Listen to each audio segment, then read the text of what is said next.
Hello, and welcome to the latest episode of Lady Freethinker's Activist in Action interview series. I'm Nina Jackel, founder of Lady Freethinker. We're a nonprofit media organization dedicated to exposing and stopping suffering of animals, humans, and the planet.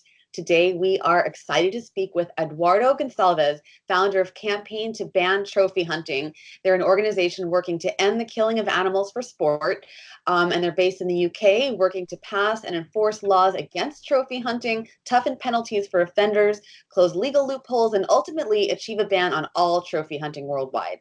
Eduardo, before we get started, did I miss anything, or would you like to share a bit more on your background? Well, that's a great introduction. Thank you, Nina. I think the only thing I'd say is that trophy hunting is an issue that everyone feels very strongly about. We started in the UK for a very particular reason, not just because we're based here, but also because Britain effectively invented trophy hunting. It took trophy hunting to Africa and to Asia when it was a colonial empire. So it seems fitting that it should be Britain that signals a beginning to the end of this terrible, terrible sport. And it seems that we're on our way.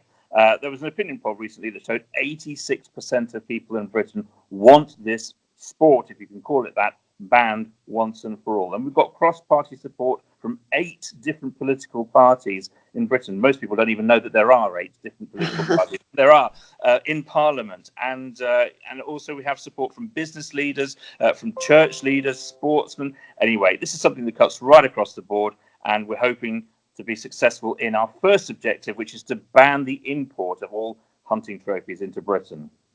Right, and that's fantastic and amazing that there's so much support for this right now. So, for those who aren't familiar with your organization, can you explain why you decided to found the campaign to ban trophy hunting?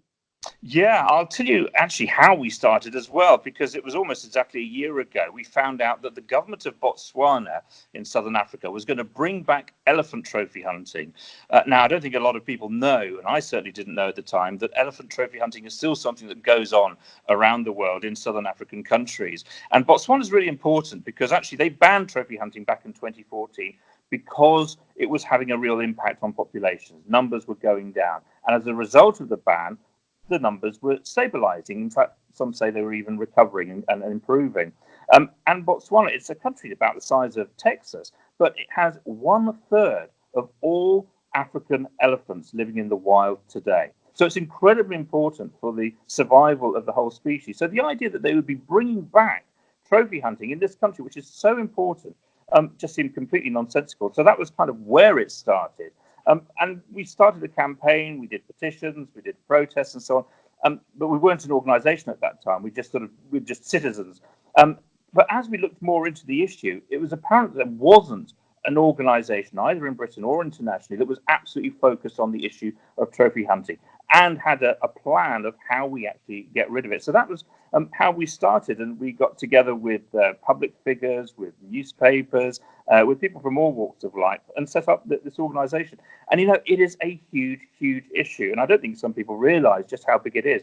In the last decade, 1.7 million animals were killed by trophy hunters. Wow. 1.7 million, and something like 250,000 of those were endangered species. So this is having a tremendous impact on all sorts of animals that are facing a very real threat of extinction, such as lions. There's now no more than 20,000 African lions left. Cheetahs, there's no more than 7,000 cheetahs. Black rhinos, there's no more than 5,000. Yet it is still legal to trophy hunt all of those animals. It is legal to kill all of those animals just for fun, because that's what we're talking about. It isn't about killing an animal for food or for some kind of natural resource or whatever. This isn't about any kind of human necessity. This is about vanity.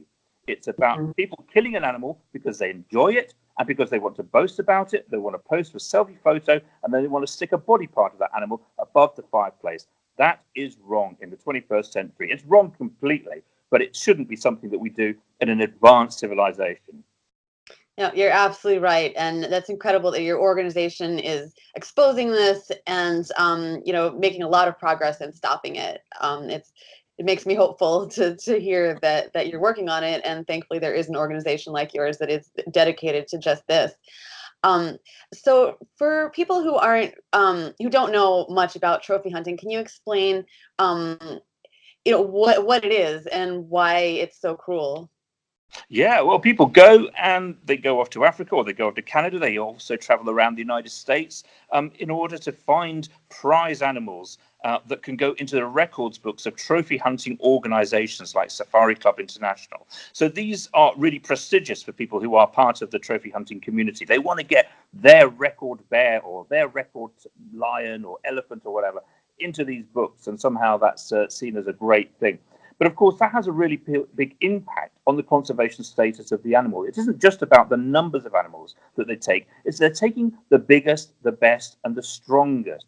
So when you talk about lions, for example, because they've been persecuted and particularly they've been shooting the biggest, the strongest males, then actually over the last century, the genetic pool of the lion species has shrunk by 15%. And there are now whole genetic strands that no longer exist in the lion species. And what that means is that lions are going to find it harder and harder to survive, just as we're going to be seeing many more threats to lions and other animals, whether it's through climate change, habitat degradation, whether it's loss of food resources, and so on and so forth. And the same is happening with other species. Elephants, for example, their tusks are getting shorter. Yeah, so people have actually been measuring the tusks of elephants over the last generation and found it getting shorter and shorter. And what that means is, firstly, it's a sign of a weaker gene pool in the species. But of course, that is also going to make it harder for it to survive, because tusks aren't there just for decorative purposes. They serve a really important function. For example, one of the functions they serve is to help an elephant find water in the dry season under dry riverbeds. Now, an elephant that has a shorter tusk is going to find it harder to do that. And of course, what we know is that in the next few years, there's going to be more droughts. They're going to be more ferocious. They're going to be more prolonged. So the entire species is threatened.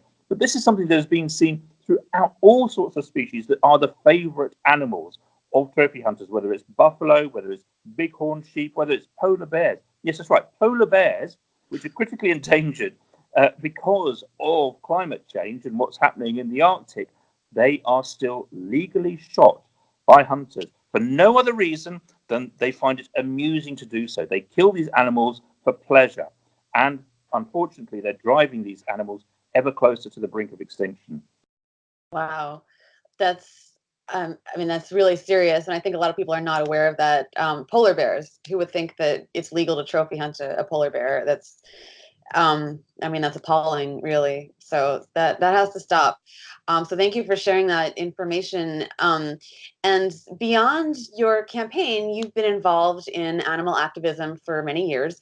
What are some of your most memorable or moving experiences? Yeah, well, actually, there's a couple of things that come to mind. One is many years ago, I was involved with a campaign to save the Iberian lynx. Now, a lot of people won't have heard of this animal. It's a cousin of the bobcat, it's a cousin of the Canadian bobcat, and wait for it, it's the world's most endangered big cat. Yeah, it's the most endangered. We often think the most endangered species are in Africa or they're in Asia. No, this is actually the only big cat that's endemic to Europe, and it's the only cat that is in category 1, most critically endangered in the IUCN Red List. So, and the problem with the Iberian lynx is, as with many other species, it was heavily persecuted for many, many years. It was shot for its fur. It was considered to be vermin, and yet it was shot for sport as well. People wanted to have the trophy of this animal, and then problems happened with diseases and habitat loss and so on. And we got to a point where, at the beginning of the 20th century, there were 100,000 lynxes. By the beginning of the 21st, there was less than 100. Wow. Less than 100 individuals of an entire feline species. We were on the brink of seeing the first big cat extinction anywhere on Earth since prehistoric times, since the saber-toothed tiger disappeared in pre-biblical times. How extraordinary. Now, I was very fortunate in that I was able to get up close to Iberian lynxes. Let me tell you what happened. I worked very hard with other members of SOS Lynx, the organization that we set up, to try to get an emergency breeding program going. And it was very difficult because there was a lot of political, disagreements between different organizations and public authorities and so on. And so for years, they had breeding facilities, but no lynxes. And so we were trying to say, look, we're in the last legs of this species. We've got to have this insurance policy taken out in order to ensure it survives. And eventually, after a lot of media stories that we managed to get out, and we did documentaries and wrote books, in fact, book, The Algarve Tiger, is still the only English language book ever written about the Iberian lynx.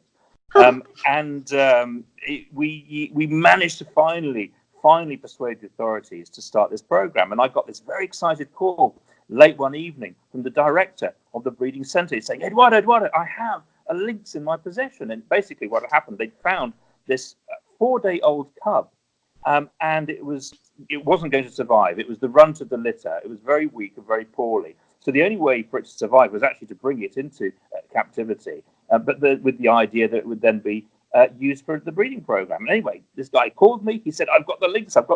I said, I'm getting in my car now. And I drove 10 hours all night long to go to him. And I arrived and I ran to his office, and I didn't even say, hello, good morning, how are you? I said, where is it? Where is it? I want to see it. And he goes, no, Eduardo, where are they? I said, what do you mean? He said, well, we've just had a second one. We've just found a second one.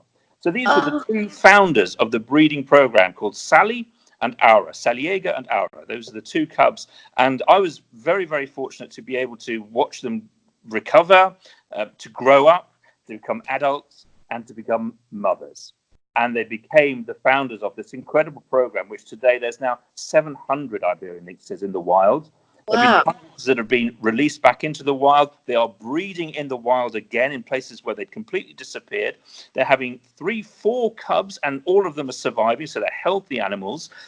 This is one of the most successful stories in conservation there's been in recent years.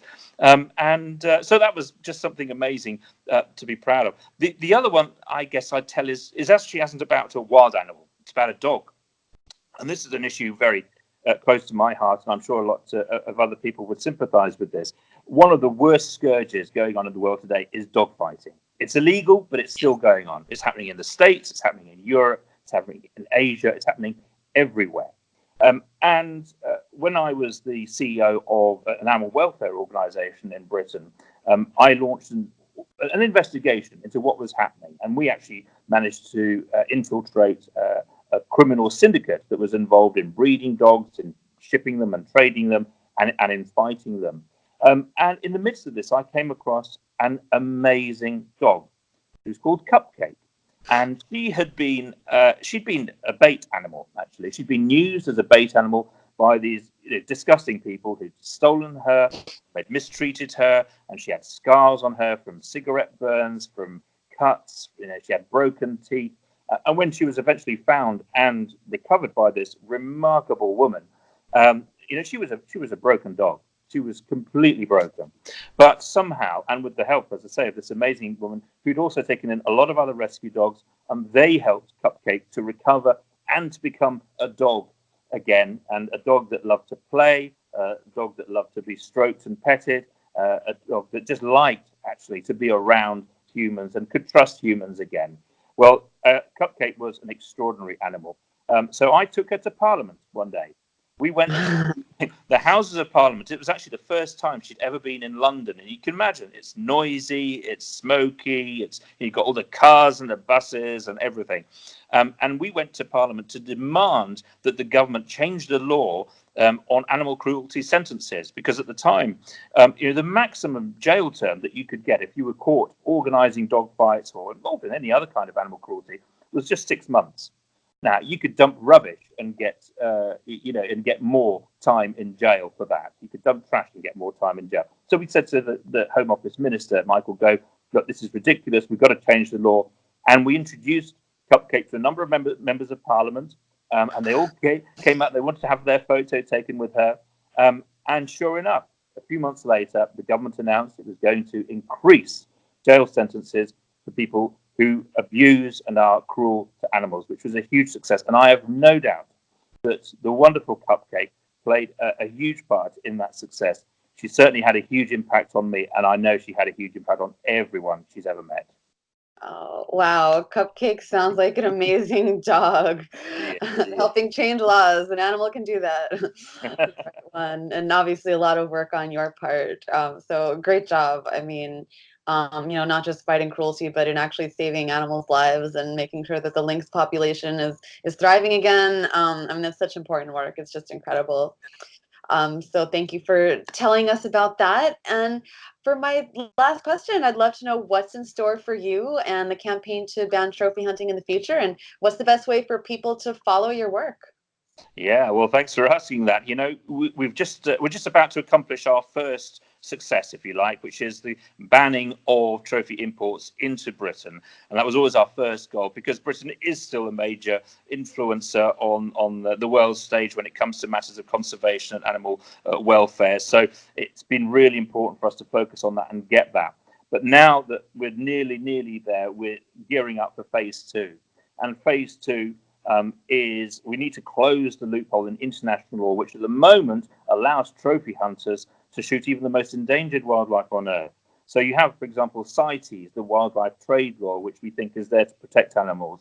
Well, it might stop poachers, for example, from shooting an animal, but actually trophy hunters, they're allowed to shoot elephants, they're allowed to shoot lions, they're allowed to shoot leopards, they're allowed to shoot all sorts of animals, many of which are classed as endangered or critically endangered or even extinct in the wild in some cases. And you can go to a private ranch and shoot those animals to get the ultimate prize, of an animal that's so rare it technically doesn't exist anymore. So we've got to close that loophole. It's a stupid exemption in law. No, it doesn't make any sense. And we're going to have a bigger chance of being able to save endangered wildlife if we correct the law and the problems that are with it at the moment.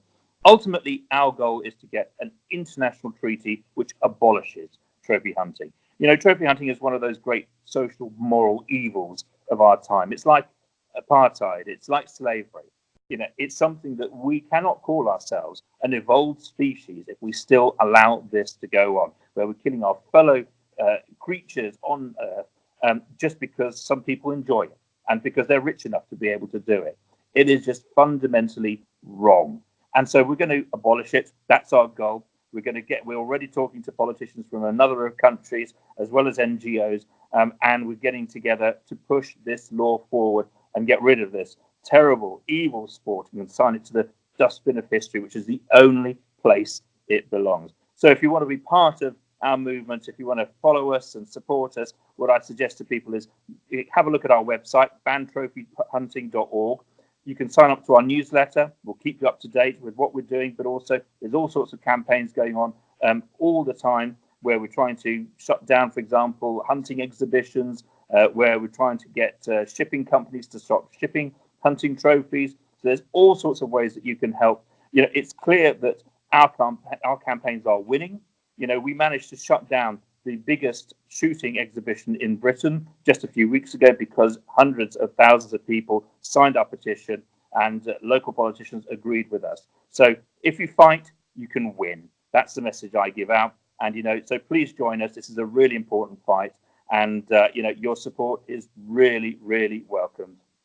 Well, thank you. I love that message. If you fight, you can win, because we do have the power to change the things that are wrong and that are evil, and you're doing it. So, Eduardo, thank you so much for everything you're doing and for sharing your time with us today. We love your work and look forward to continuing to follow your journey. And for those watching, thank you for checking out the latest episode of Lady Freethinker's Activist in Action series. And be sure to check out our other videos and stay tuned for future episodes. To learn more about our organization, please visit ladyfreethinker.org, or you can follow us on Facebook, Instagram, at Twitter, @LadyFreethinker. Thanks for watching.